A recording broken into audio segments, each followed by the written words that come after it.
Fala pessoal, tudo bom? Meu nome é Rafael Martins, eu sou sommelier de vinhos. Sejam bem-vindos ao Taça Cheia. Bom, essa é a segunda aula de uma série de vídeos que está por vir. A gente vai aprender cada vez mais sobre vinhos, entender o que tem dentro de uma garrafa antes mesmo de degustá-la e abri-la. Mas antes disso tudo, espero que você tenha uma garrafa de vinho para acompanhar esse vídeo. Eu estou com um espumante hoje que eu vou servir agora. Até mesmo porque, para aprender sobre vinhos e entender cada vez mais, a gente tem que beber. E hoje está pedindo um espumantezinho para refrescar. Nosso país pede muito bem os vinhos brancos, espumantes e rosés, tá? Bom, saúde, um brinde. Nossa, você vai falar, Rafa, espumante na taça de vinho? Sim, espumante na taça de vinho. Eu vou explicar isso na aula de serviço, por quê? Primeira aula a gente entendeu a grande diferença que tem entre Europa e o Novo Mundo. Então, por que na Europa tem tantos vinhos clássicos, vinhos tradicionais, e fora da Europa a gente começa a entender um pouco sobre vinhedos.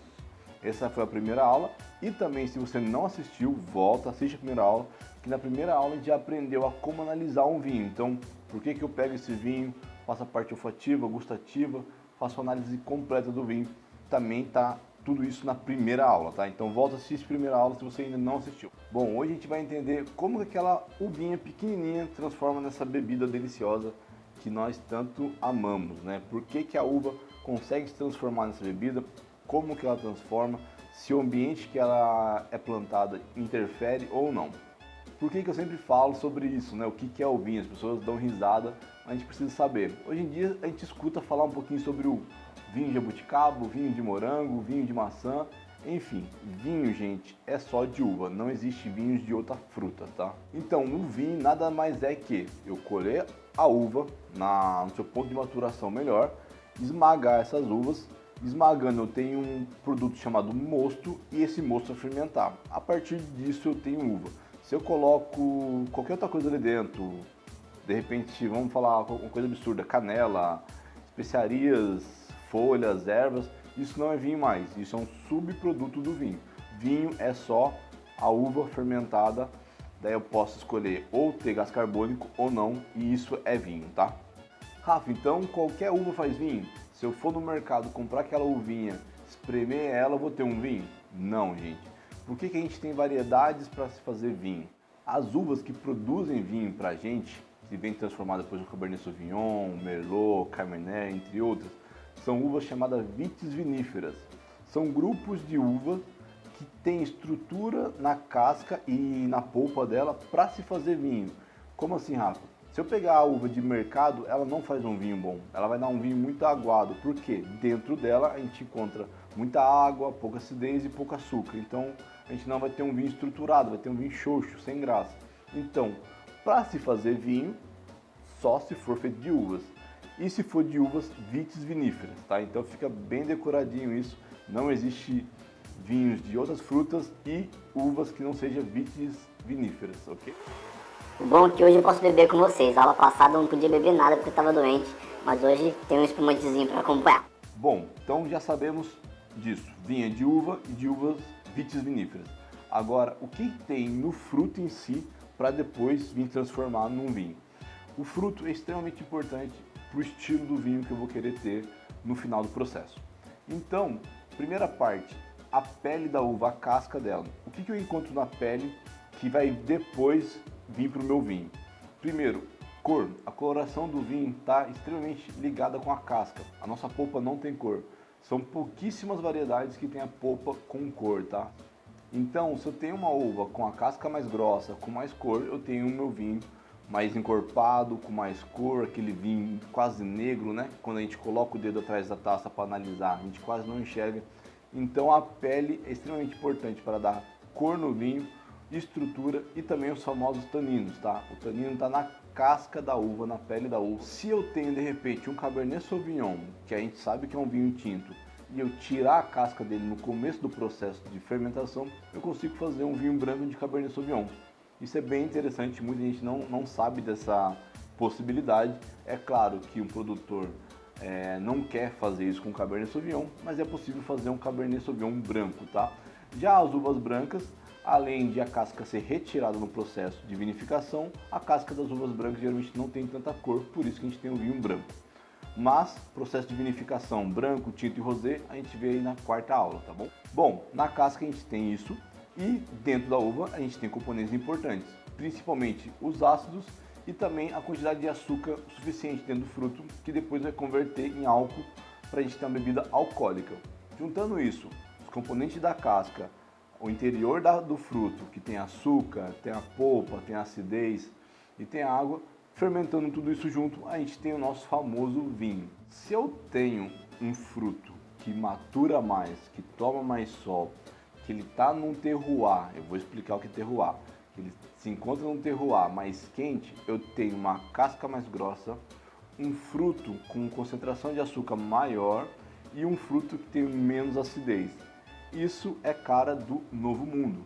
Novo Mundo são climas quentes, temperados, então eu acabo tendo um fruto que tende a ter mais cor no vinho, tem um vinho mais intenso. Acho que quem fez o exercício da aula 1 percebeu isso bem nítido. Eu tenho um vinho mais alcoólico, porque o açúcar depois é convertido em álcool. E eu tenho um vinho mais intenso de sabor também. Então, climas quentes eu sempre vou ter um vinho mais alcoólico, um vinho com mais intensidade de cor e mais intensidade de sabores. E num clima frio, a fruta reage ao contrário. Então ela matura menos, a casca é mais fina, consequentemente o vinho tem um pouco menos de cor e menos alcoólico também. Uma coisa muito importante de lembrar é que isso depende de cada variedade de uva. Então, por exemplo, o Mataná, que é uma uva que consegue maturar muito tempo, que consegue tomar muito sol, ela vai ter um vinho mais encorpado. Mas se eu plantar, por exemplo, um Pinot Noir, ela já não consegue tomar tanto sol assim, porque o fruto acaba se perdendo, acaba passando do ponto. Então, cada uva, na próxima aula eu falo sobre as variedades de uva, ela tem que encontrar um terroir perfeito, um lugar para ser plantado onde ela consiga expressar o máximo do fruto. Caso contrário, não adianta querer plantar uma uva num terroir que ela não vai se adaptar. Bom, já aprendemos que a frutinha é extremamente importante para a gente. Agora a gente vai para uma coisa um pouquinho maior, que é a planta em si, é a videira. A videira também é muito importante na hora de se fazer um vinho. A gente tem algumas regrinhas para seguir. Bom, a primeira questão é, a videira tem que sofrer. Quanto mais pobre for o solo de água, de alguns nutrientes, essa planta vai se esforçar mais para fazer um bom fruto e ter um resultado melhor.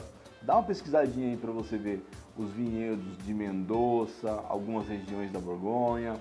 São lugares onde tem muita pouca água, alguns lugares lembram climas desérticos. Então, a videira tem que sofrer. É lógico que, se eu quiser de repente ter um vinhedo numa região que tem um solo fértil, ou então que chove muito, hoje em dia a gente consegue enganar a natureza com alguns processos. Mas a gente já sabe, quanto mais a videira sofrer, melhor vai ser o fruto, melhor vai ser o nosso vinho, sabendo que o vinho é resultado do nosso fruto colhido lá na videira. Outro detalhe importante é saber que a videira trabalha ao longo do ano. Como assim, Rafa? A planta trabalha. Ela tem um período onde ela vai se esforçar para fazer o fruto, depois ela vai descansar, vai ter um tempo de recuperar as forças para depois começar um outro ciclo. E isso é muito importante, o produtor respeitar essa linha ao longo do ano. Se ele quer ter um vinhedo longevo, um vinhedo que vai produzir vinhos durante anos e anos, ele tem que respeitar isso do fruto. Bom, por que eu falo isso? Se um produtor quiser forçar a videira a ter 2 safras por ano, ele consegue. Porém, eu tenho um fruto mais pobre, um fruto que vai gerar um vinho mais simples e ainda vai acabar matando a videira mais rápido. Então, esses vinhedos que a gente encontra aí com décadas de anos produzindo vinhos, né, de geração para geração, o produtor respeita a fazer 1 safra por ano apenas, cuidando bastante desse processo de dormência, produção de vinho, recuperação, para depois colher de novo no próximo ano. E se você quer visitar uma vinícola no auge da produção, da colheita, isso acontece no começo do ano, indo aí até no máximo abril ou maio, tem as colheitas no hemisfério sul, tá? No hemisfério norte é diferente. Bom, hoje em dia tem 2 métodos de cultivar vinhos. O mais comum é a espaldeira, que são aquelas fileirinhas que a gente enxerga nos vinhedos, né? Os vinhedos alinhadinhos. ou então a latada, que é quando ele deixa a videira subir, né, trepar em alguma coisa e faz aqueles vinhedos cobertos, né, que a gente vê muito também no sul do país. Grande diferença entre os dois: a espaldeira, que são os vinhos alinhados, recebe mais sol, tem menos umidade, então você acaba evitando alguns fungos ou então perder o vinhedo por muita umidade, o fruto reter muita água. Já na espaldeira é o contrário. Bom, então hoje aprendemos sobre a uva, o que o fruto em si traz pra gente no vinho, sobre a videira. E Rafa, por que a gente tem que aprender sobre a planta para entender o que é o vinho na garrafa? Eu não estou conseguindo entender essa lógica. Bom, agora a gente chegou numa parte importantíssima que chama terroir. Afinal, o que vem a ser terroir? Terroir é tudo isso que eu expliquei para vocês. Tem a ver com a fruta, tem a ver com a videira, porém abrange algumas coisas a mais. Por exemplo, o solo tem a ver com terroir. O homem, a forma que ele vai interferir no vinhedo tem a ver com terroir também. E o clima da região onde a uva está plantada com a sua videira também tem a ver com o terroir. Então, quando a gente está numa rodada de amigos ou então numa degustação, se ouve muito pessoal falar: ah, este vinho expressa muito o terroir que ele é plantado, expressa o terroir da França, ou então o terroir do Novo Mundo, o terroir argentino. Se eu escuto isso numa roda de conversa, vamos dar um exemplo aqui. Se uma pessoa está tomando um vinho tinto e fala: nossa, isso me lembra um terroir do Velho Mundo, eu posso esperar o quê? Um vinho menos alcoólico, mais ácido e menos intenso de sabor, certo? E se a pessoa fala que, de repente, o vinho lembra o terroir da Argentina, é o contrário. Eu vou esperar um vinho mais encorpado, mais alcoólico, com mais intensidade de sabor, sabendo que terroir de clima quente eu tenho as coisas mais intensas. Terroir de clima frio, eu tenho os vinhos menos intensos. Então terroir é isso, gente. É o clima, o enólogo e o solo. Juntando tudo isso, a gente vai ter terroir diferente, países diferentes, regiões diferentes, e nenhuma delas vai ser igual à outra, tá?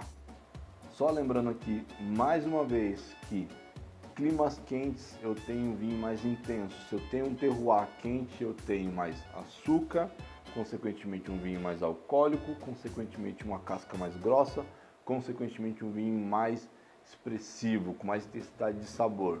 E se ao contrário, um clima frio, eu tenho um vinho mais ácido, menos alcoólico, com uma intensidade de sabor menor e a casca do fruto mais fina. Bom, agora além de você saber a diferença entre velho e novo mundo, além de você saber como analisar um vinho, como degustar, você sabe também que o terroir é extremamente importante e que existe terroir diferente em regiões diferentes.